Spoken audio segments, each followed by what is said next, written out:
Hello friends, today we are going to learn a new unit of chemistry paper. First, we will start our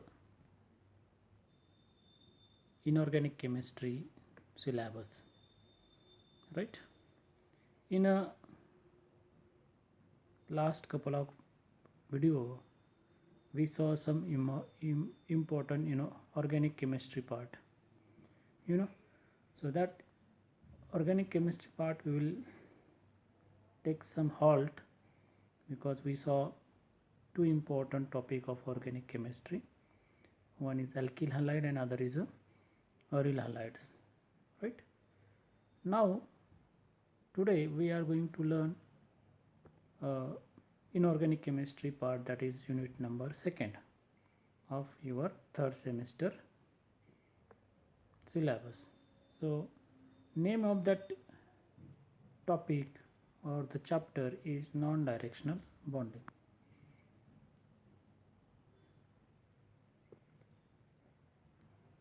So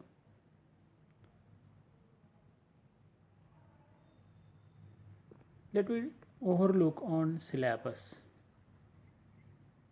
Syllabus of unit 2nd consists of 3 chapters.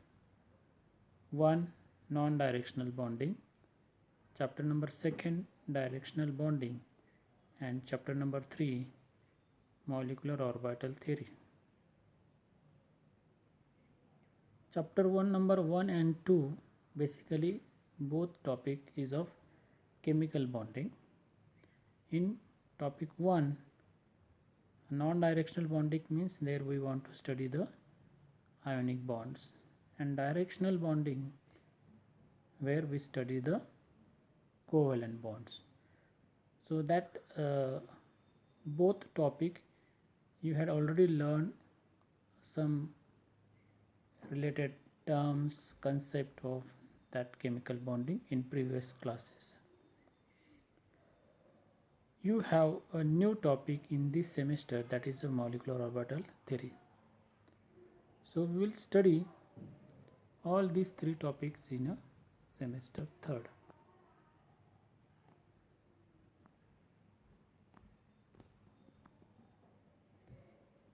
What are the content of this first chapter, that is chemical non-directional bonding? So here first we will see introduction of non-directional bonding, then what is ionic bond, what are the conditions required for the formation of ionic bond, then types of crystal lattice ionic crystals, then radius ratio rule, then lattice energy, which is calculated by using 3 important equations. One is called as Born-Land equation, second one is Kaputinsky equation, and third one is a Born-Haber cycle. So these 3 equations are used for calculating the lattice energy.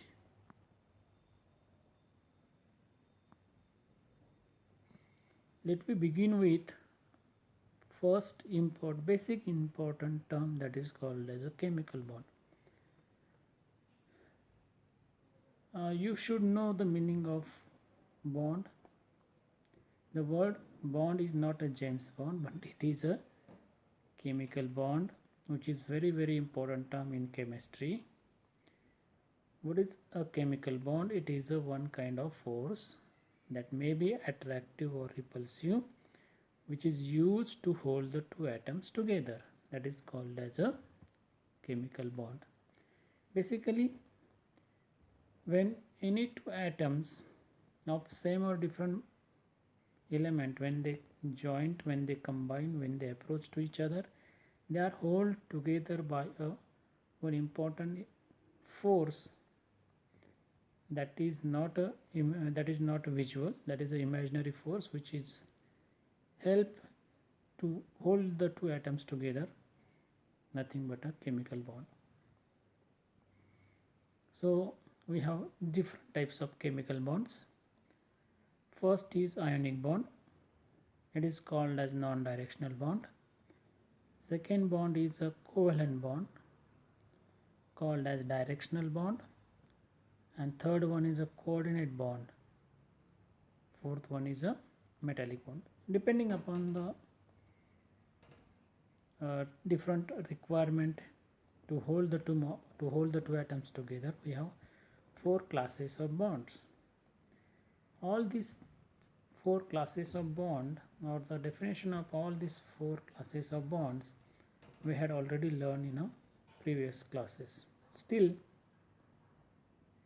we will highlight on a ionic bond, covalent bond and coordinate bond. So what is the ionic bond? The bond between two oppositely charged ions, or the bond between two oppositely charged ions called as ionic bond. What are covalent bond? Covalent bond is formed due to sharing of electrons of two atoms which going to form the molecules. What are the coordinate bond? The bond which is formed between metal and ligands. That bond is called as a coordinate bond. It is specially present in a coordination compounds. And last is a metallic bond which is present in a two metals in which holds together in a during the formation of crystal lattice. So that is called as a metallic bond. Now we will begin with chemical bonding first. As we know, in a last year also, or in a 12th standard, there was one chapter, nature of chemical bond. So chemical bonding is a phenomenon of combination of two atoms to form the molecules, or it gives an answer to why does atoms combines to form a molecule. It also helps to understand the formation of chemical bonds. Chemical bonding is very important phenomena. It helps to understand how molecule is going to form from the respective atoms. So chemical bonds, as I said, it is the electrostatic force of attractions which hold the two atoms together in a molecule. Now the formation of ionic bond can be illustrated with the help of example. Everybody understood? Let me take an example, NaCl.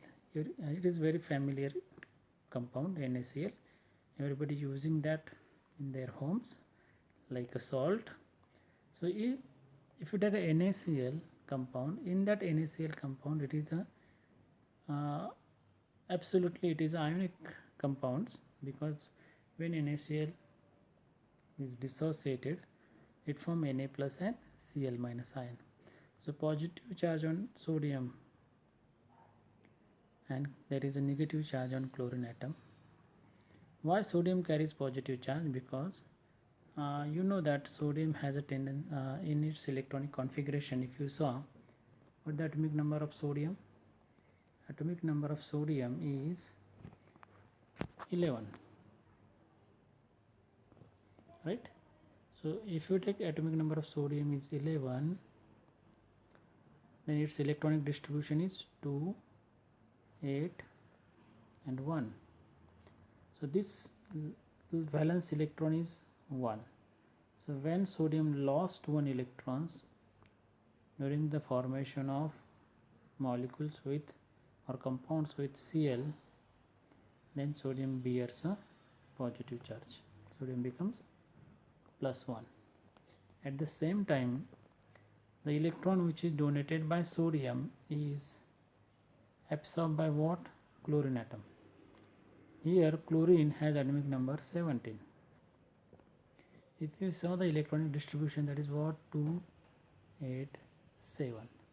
So in order to complete the octet for chlorine atoms, sodium lose the electron. That electron will be taken by what? Chlorine to complete their octet. So when chlorine take one electron, because chlorine has high affinity, so chlorine bears a minus charge. Everybody understood? This could be understood with the help of this diagram. You know that Na plus ion is surrounded by many negatively charged Cl ion. That means sodium is present inside the C. So likewise Cl minus is also surrounded by what? Na plus ion. Negative charge has no direction. At the same time, Positive charge also no directions, no need to write. Always like you just see here, there is no need to write always in a straight line. You can write in any direction. For example, if I write Cl here, Na plus here, so you can write Cl minus here also, whatever. At the same time, if you write Na plus here, Cl minus here, then you can write Na plus at any position. So you have to keep in mind that during the formation of ionic compound, direction doesn't matter. Everybody understood that? Okay.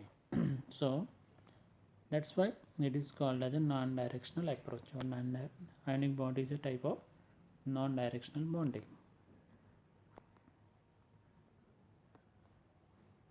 Now the formation of NaCl or formation of NaCl compound can be shown diagrammatically.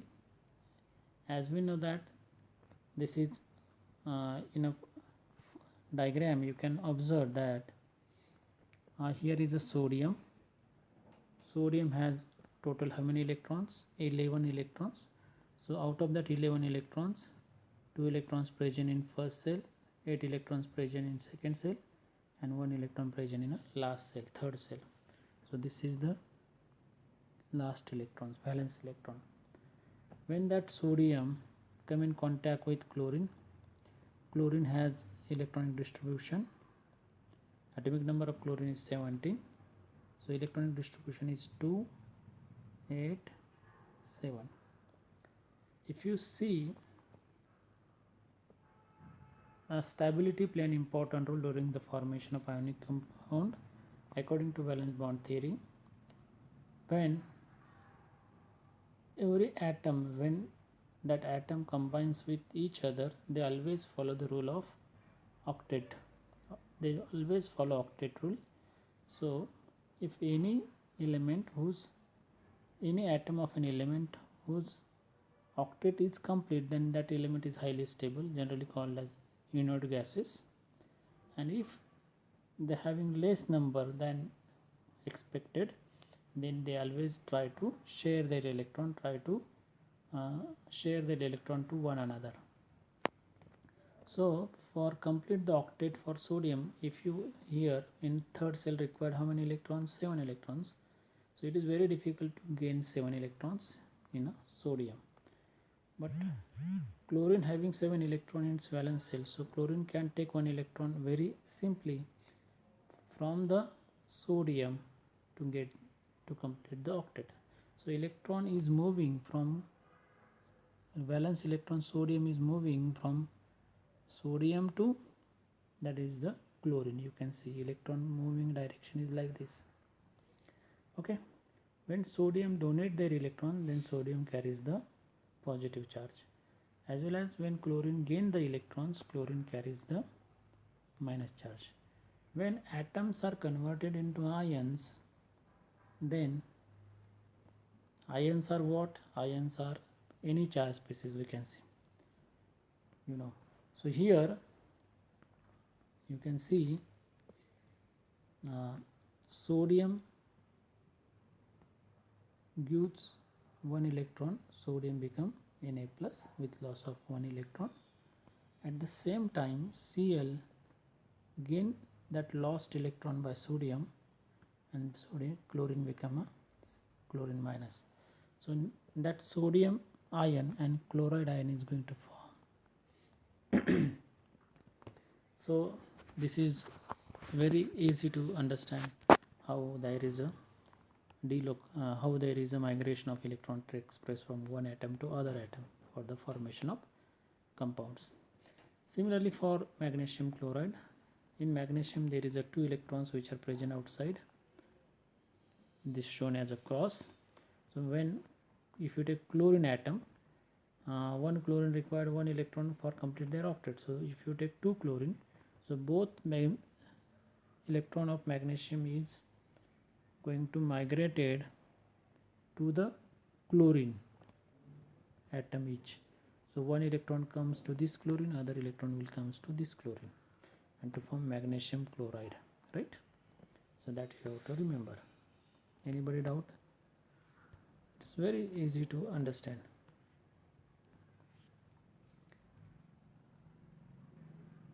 Now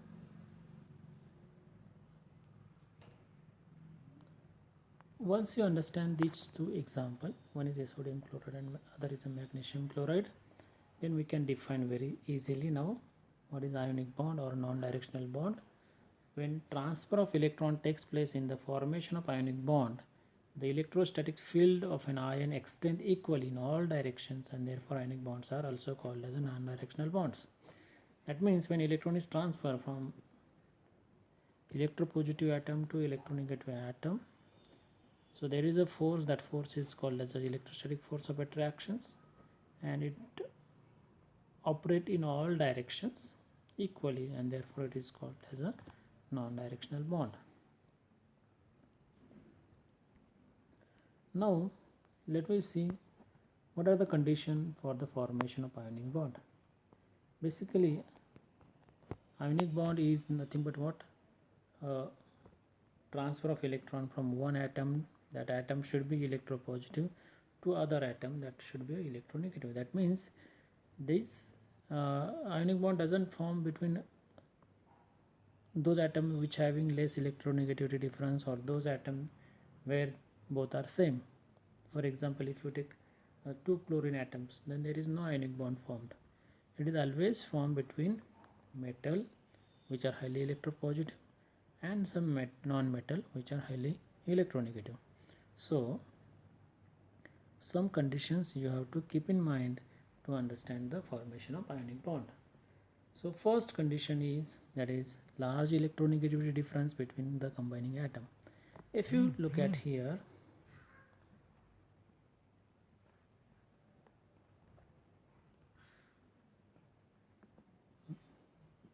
suppose I have A plus atom. If it reacts with B, when they combines, these two atoms should have very large electronegativity difference. Then and then only A combines with B and form a AB compound. Okay, that you have to keep in mind. So electronegativity difference should be large. So it is only present in between metal which are highly electropositive to that of the non-metal which are highly electronegative. That means metal of S block and non-metal of group 17 elements only combines and form the ionic compounds. That is first thing. Second condition is, there should both atoms of an element, when they combine, they should must follow inert gas configurations. Obviously, for the stability of molecule, they should be neutral, they should be inert. That means when one atom donate their electron, this atom, for example, when sodium donate one electron, once sodium donate one electron, sodium become a sodium plus. Now if we take sodium plus, sodium having how many electrons now here? 10 electrons, right? So these 10 electrons are what, like 2 and 8. So if you see in its octet, how many electrons now in Na plus? That is 8, and that's why Na plus is stable. Even though sodium is less stable than Na plus, because sodium having 11 electrons and Na plus having a 10 electrons. Octet of Na plus is complete. At the same time, when Cl gain one electron from the sodium, then Cl becomes what? Cl minus. You can see, if you gain one electron by chlorine, then chlorine become a, it completely its octet. That is a total electron in chloride minus is how much? That is 18. 18 is the inert gas configuration, and therefore it is a chloride minus is also stable. Everybody understood that? Now low energy ionization energy for metal. As I said, if you take a metal,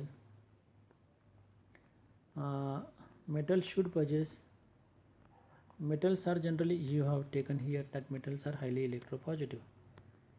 So in periodic table all metals are highly electropositive. So when metal lose electrons, that means when metal easily lose electron to complete their octet, they acquire a positive charge. That's why they are called as electropositive. Right? For example, sodium lost 1 electron to form Na plus, magnesium lost 2 electron to form Mg2 plus, like this. So the amount of energy required to lose that valence electron, that should be minimum. That means called as a low ionization energy. Metal should have the low ionization energy. Similarly, non-metal should have high electron affinity. What is electron affinity? Electron affinity is defined as it is an affinity of an element to gain electrons. So when atom required 1 electron to complete their octet, that means it having more electron affinity. For example, Cl required 1 electron to complete the octet. So Cl has always tendency to gain electron rather than lose electron. So affinity of non-metal should be high. And last important condition for the formation of ionic bond is a electrostatic force of attraction between both combining atom. Like NaCl, if you take a, they should possess electrostatic force of attractions so as to form the ionic bond. It is clear now what are the conditions required for the formation of ionic bond. It is very easy to remember, and once you understand that, then you should remember all the conditions. Okay, so here today we saw what is chemical bonding, what are different types of ionic bond, what are different types of chemical bond, how ionic bonds are formed, and what are the conditions required for the formation of ionic bond. In next video we will study some radius ratios values for the crystal lattice and some coordination number which is related to that radius ratio. So that will be seen in the next video. So I want to request one here. You should I will provide you a link for the test of aryl halides. So you all are requested to go through that link and solve all the questions. Okay, thank you.